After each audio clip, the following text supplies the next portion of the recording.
Para Max Weber, capitalismo consiste en un conjunto de prácticas basadas en el cálculo racional, orientadas hacia la obtención de una ganancia o de lucro. Como se puede observar, se trata de un concepto muy genérico, que sirve para todo, pero que no sirve para identificar un modo de producción y un sistema económico. Ese profesor ignora que en los años 60 y entre finales de los 50 y los 60 hubo un gran debate precisamente sobre transición del feudalismo al capitalismo, donde participaron teóricos, economistas e historiadores de diversas escuelas de pensamiento. Y ninguno de esos historiadores, ninguno de esos teóricos se agarró de la tesis de Max Weber. Por el contrario, esa tesis fue rechazada. Ese debate fue luego transcrito y convertido en un libro que se llamó La transición del feudalismo al capitalismo. Allí participaron Maurice Dock, Paul Sweezy, Koichiro Takahashi por Japón, Ronnie Hilton, Christopher Hill, George Lefebvre, Giuliano Procacci, Eric Hobsbawm y John Merrington. Pues bien, lo primero que hay que decir es que no se puede cotejar o no se puede homologar una práctica capitalista o una actividad capitalista, que puede ser el comercio, puede ser la usura o cualquier transacción monetaria orientada al lucro, no se puede homologar con un sistema económico o con un modo de producción capitalista. Eso es lo primero que hay que señalar. Tan es así que en este texto, Estudios sobre el desarrollo del capitalismo de Maurice Dock, se habla de la posición de Max Weber y se le señala lo siguiente. Se señala que el capitalismo visto solo como inversión lucrativa no es lo bastante restrictivo para circunscribir el término a una época determinada de la historia. Según esto, casi todos los periodos históricos serían capitalistas, desde luego, porque si capitalismo es solamente actividades comerciales orientadas al lucro, donde hay un cálculo racional para obtener una ganancia, entonces pudiera hablarse entonces de capitalismo de los fenicios, capitalismo de los egeos, capitalismo de los babilónicos, capitalismo de los griegos antiguos, capitalismo de los romanos, lo cual evidentemente constriño, choca con el concepto de modo de producción, porque en aquellas situaciones había inclusive situaciones o modos de producción basados en el esclavismo, de tal manera que no es congruente esta posición.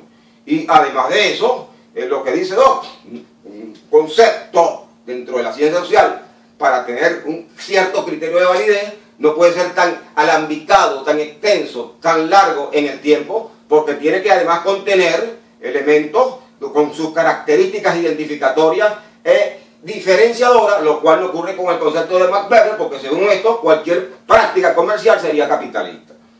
Pero volvamos al asunto de ese gran debate que hubo entre finales de los 50 y los años 60, de la transición del feudalismo al capitalismo. Y veamos un mapa de cuáles fueron las posiciones de algunos de los teóricos que participaron allí. Ronnie Hilton, por ejemplo, señala: el capital usurario y mercantil solo queda subordinado al industrial cuando el capital se apodera de la producción, y es a partir de allí cuando adquiere pleno sentido hablar de modo de producción capitalista. Eso sí es una posición legítima. Otra posición de Ronnie Hilton allí: no se desarrolla ningún capitalismo a partir de la producción de mercancías en el mundo antiguo. ¿Qué dijo John Merrington?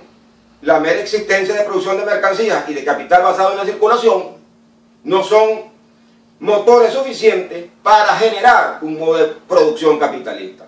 Si no, la antigua Roma y Bizancio hubieran concluido su historia con trabajo libre y capital. Posiciones muy claras. Ahora bien, ese señor de que venimos señalando supuestamente tiene formación marxista. Pues bien, ni siquiera Marx le da la razón. Aquí tenemos la opinión de Marx, y otra cosa que se le olvida a estos que quieren pontificar es que Marx en el volumen 3 del Capital, en el capítulo 20 y en el capítulo 36 son capítulos históricos que se refieren a la transición del feudalismo al capitalismo. Y allí en esos capítulos Marx concluye que ni capital usurario ni capital comercial equivalen automáticamente a modo de producción capitalista, ni son generadores de modo de producción capitalista. Dice Marx: el comercio explota un régimen de producción dado, no lo crea. Luego dice: el comercio y el capital comercial son anteriores al modo de producción capitalista y constituyen la modalidad libre de capital más antigua de que nos habla la historia. Después dice, en el volumen 3, el desarrollo independiente del capital comercial equivale a la no sumisión de la producción al capital. Página 317. También dice: refiriéndose a posiciones parecidas a las de Max Weber, se refiere al historiador económico Mommsen, dice: la confusión en que incurre el señor Mommsen de que ve régimen capitalista en toda economía monetaria. Me parece que es suficientemente lapidario, y puedo asegurar que hay muchísimo más testimonios de autores reconocidos de ese debate y de otros contextos donde se rechaza in tutti la tesis de Max Weber. De manera que este profesor queda solamente guindado de la corbata de Max Weber y de ese historiador circulacionista, porque todo lo ve con el comercio, llamado Sombart en su libro Luz y Capitalismo, y por supuesto este historiador de la economía antigua, Mommsen, al cual Marx le hace crítica. Desde luego, uno no pone a volar un video por ponerlo a volar, de modo que yo asumo mi responsabilidad, y si soy